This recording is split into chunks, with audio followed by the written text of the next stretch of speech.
नमस्कार मित्रांनो, मी आज तुम्हाला कोणतं टॅटू मशीन वापरतो व कोणतं व्होल्टेज मशीन वापरतो त्याची माहिती देणार आहे. मी एक क्रिटिकल कंपनीचं ऑटोमॅक्स पॉवर सप्लाय ते यूज करतो. हा वापरायला सोपा असून यात मशीन चालू बंद करण्यासाठी सेंटर बटन व व्होल्टेज कमी जास्त करण्यासाठी व्होल्टेज इंडिकेटर दिलेले आहे. यात क्लिप कॉर्डसाठी 1.4 इंच मोनो जॅक इनपुट पण दिलेलं आहे. मशीनच्या जोडीला AC adapter, power supply, AC to DC कन्व्हर्टरसुद्धा दिलेला आहे. हा व्होल्टेज सप्लाय वापरायला एकदम सहज आणि सोपा असून यात मशीन चालू बंद करण्यासाठी एक सेंटर बटन व व्होल्टेज कमी जास्त करण्यासाठी 2 इंडिकेटर दिलेले आहेत. व्होल्टेज सेट केल्यावर इंडिकेटरचा रंग बदलतो, ज्यामुळे आपल्याला समजते की व्होल्टेज कोणत्या लेवलला आहे.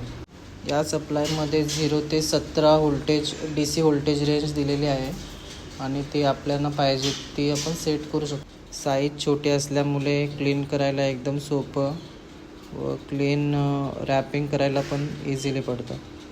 सप्लायच्या पाठीमागे निओडायमियम मॅग्नेट दिलेले आहेत, जे चांगली ग्रीप घेऊन आपल्या डेस्कला चिपकून राहतं. कॉईल आणि रोटरी मशीन, दोन्ही मशीन यावर तुम्ही चालवू शकता. आणि महत्त्वाचं म्हणजे यामध्ये 2 मोड दिलेले आहेत, एक शेडरसाठी आणि एक लायनरसाठी.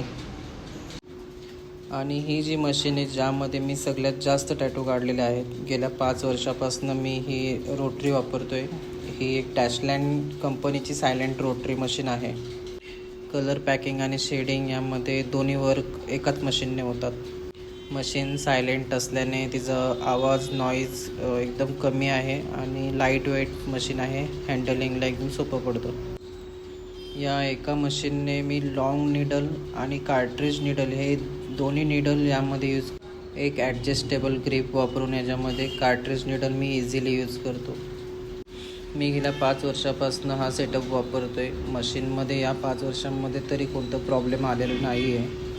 तसेच मी सगळ्यात चांगल्या मशीनचे रिव्ह्यू पुढच्या व्हिडिओमध्ये तुम्हाला देणारच आहे.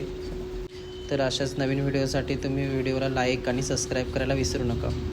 धन्यवाद.